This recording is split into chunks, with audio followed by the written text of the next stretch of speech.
The UN is trembling the scenario. Something crazy may happen after Trump's inauguration in 3 days.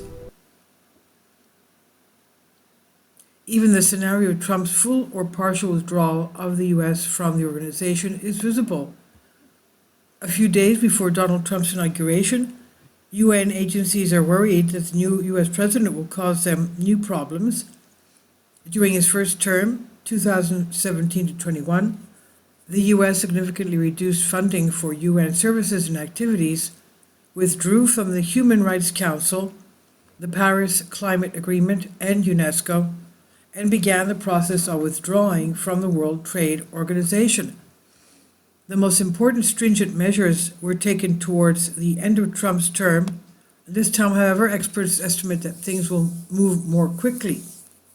It's likely that he will withdraw from the UN agreements and mechanisms without much process, commented Richard Gowan of International Crisis Group.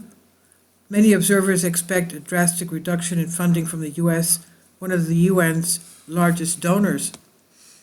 At the organization, officials insist on underlying the importance of cooperation with the US. The cooperation between the United States and the United Nations is a vital pillar of international relations and the UN system, said Stephanie Dujarric, spokesman for UN Secretary General Antonio Guterres. But that view is not shared by everyone in the United States. Republican Congresswoman Elise Stefanik, Trump's pick for the country's UN ambassador, calls the organization, quote, a corrupt institution, outdated and paralyzed, end quote. And some fear that Republicans will pass a bill to withdraw the United States from the UN. Jussi Hanhimäki, professor of international history at the Graduate Institute in Geneva, HEDID, does not see that as a possibility, noting that Washington does not want to hand over the influence it exercises through the UN to China. A complete withdrawal is not very likely, he said. During Trump's first term, Beijing and its allies have increased their presence in UN bodies from which the US withdrew, such as Human Rights Council.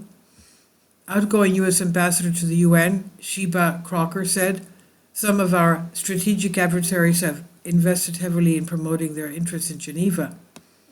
That is why I believe the US will remain committed to the UN and that it is in its interest to do so, he said.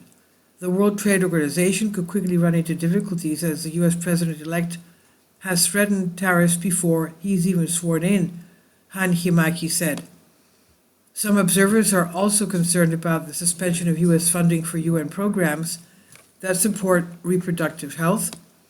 During Trump's first term, Washington suspended funding for the UN Population Fund, UNFPA, accusing it of coercive practices such as forced abortions in China. We are very concerned, says Rachel Moynihan, Deputy Director of UNFPA office in Washington. But the agency, which estimates that it saved 3,800 pregnant women's lives in 2023, thanks to U.S. contributions, is accustomed to seeing its funding cut under Republican administrations. Moynihan stressed, we are a resilient agency. Other UN agencies may not be as prepared. UN Women and the Office of the High Commissioner for Human Rights are likely to be targeted by Trump. There's also speculation that the US could withdraw from the World Health Organization, WHO, on the first day of Trump's presidency. And that would be a mistake, according to Suiri Moon, co-director of the Global Health Center at the Geneva-based University's Institute for International Affairs. And she stressed the functioning impartial WHO is absolutely in the US interest. The WHO is trying to broaden its donor base, but Washington remains its main source of funding. When asked in December about this threat, WHO Director General Tedros Ghebreyesus said, I believe they will do what is right. The WHO is likely to survive a US withdrawal, but it will be painful, Moon said, questioning the behavior of other countries. During Trump's first term, European countries rallied and increased their funding for UN agencies. This time, however, they have made it clear that they do not have the money to save the UN, Gowan noted. Some UN agencies already have tried to reduce their costs according to various observers and are looking for new financiers. Relying on a politically unstable country as a source of financing in the long term is not wise, Han Himaki said. Please leave your comments about this, and thank you for your support. Please support my Patreon account.